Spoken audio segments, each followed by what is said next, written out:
toutes et à tous, je suis ravi de vous retrouver pour une nouvelle vidéo. Là, on va aborder un sujet très simple, il ne sera pas très long. C'est un sujet sur les accords mets et vin. Et la question qu'on me pose régulièrement, c'est Emmanuel, on est d'accord que avec le poisson, on met du vin blanc, mais parfois, parmi mes amis, j'ai des personnes qui n'aiment pas le vin blanc, parce que ça leur fait mal à la tête par exemple, ou d'autres raisons, parfois pour simple sujet de goût, hein. Mais du coup, est-ce qu'on peut mettre du vin rouge avec du poisson? Et si c'est le cas, quel type de vin rouge avec le poisson? Alors, je pars du principe évidemment qu'avec le poisson, on met du vin blanc. Alors, la difficulté qu'il y a avec le poisson et le vin rouge, c'est que le problème, c'est que dans la chair en fait du poisson, qui contient des protéines notamment, et qui du coup ces protéines, à l'inverse de celle de la viande qui adore les tanins, ces protéines de la chair du poisson ne supportent pas en fait le tanin. Donc forcément, dès l'instant où on va me confronter un vin rouge un peu tannique avec un poisson, forcément on va avoir cette rectitude, hein, cette âpreté, ce goût pas très agréable, et du coup il va y avoir une rupture en fait dans les échanges entre l'un et l'autre. Donc l'accord est malheureusement très compliqué. Alors, il y a parfois des recettes de poissons qui acceptent très bien le vin rouge. Si vous avez un poisson, par exemple, moi j'aime bien dire que le thon, par exemple, le thon, on cuit très peu. Le thon, c'est un peu, on va dire, la viande du poisson. Et c'est vrai qu'un thon avec un vin rouge souple, ça marche plutôt bien. Mais il y a aussi des préparations de sauce, hein, d'accompagnement de poisson, qui sont à base de vin rouge. L'exemple peut-être le plus frappant, c'est cet horrible poisson en forme d'anguille qu'on trouve dans le Bordelais notamment. C'est vrai que la lamproie à la bordelaise, moi j'adore ça, c'est très bon quand c'est bien fait évidemment, c'est assez fastidieux d'ailleurs.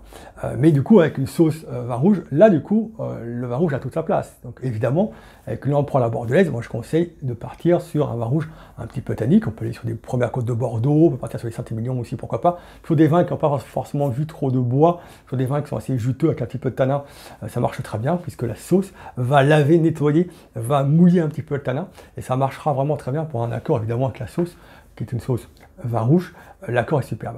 Mais si vous êtes sur un poisson classique sans une sauce en vin rouge, il faudra partir sur des vins rouges qui sont souples, qui sont fins. Et donc pour que le vin rouge soit souple et fin, souvent on remarque que les vins les plus souples sont souvent des vins qui ont des vins rouges qui ont moins de couleur. Donc qui dit moins de couleur, on dit aussi moins de tanin. Hein. Vous savez que le tanin permet au vin de vieillir, hein, c'est un antioxydant assez remarquable, et donc le tanin donne de la couleur. Par exemple, des vins tanniques, les vins de Bordeaux, les vins de Cahors, de Madiran, qui sont souvent assez très colorés, très noirs. Donc si vous partez sur un vin rouge qui a moins de couleur, il aura de facto, bien souvent, moins de tanin. Les vins de Bourgogne, par exemple, on voit que les vins de Bourgogne ont un petit peu moins de tanin, ils sont plus clairs en couleur, c'est vrai. Un petit Bourgogne générique, un Bourgogne Pastoura, par exemple, ça marche très bien. Le cépage Pinot Noir fournit des vins qui ont une bête rhamacide avec un petit peu moins de tanin. On peut aussi trouver des Pinot Noirs un peu en Savoie, dans le Jura. Tiens, dans le Jura, on trouve aussi des vins très fins, très élégants, assez peu tanniques, avec notamment le cépage Poussard ou Trousseau. Ça matche bien, ça aussi. Un Pinot Noir d'Alsace, ça peut le faire aussi. Un Pinot Noir un peu plus au nord de la Bourgogne, vous avez bien sûr le Chablisien, mais à côté, vous avez le très beau vignoble, hein, sous forme de cirque, d'Irancy.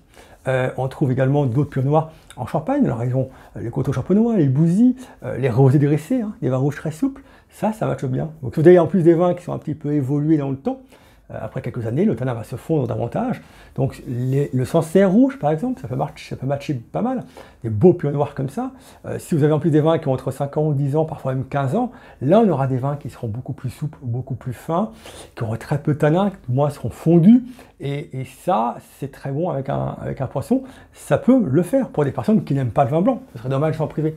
Donc orientez-vous sur des vins rouges qui ont peu de couleur, qui sont évolués dans le temps si possible, afin que le tanin soit fondu et que l'accord puisse se faire beaucoup plus facilement du fait que, encore une fois, la chair des poissons contient des protéines qui ne supportent pas les tanins, en fait, tout simplement.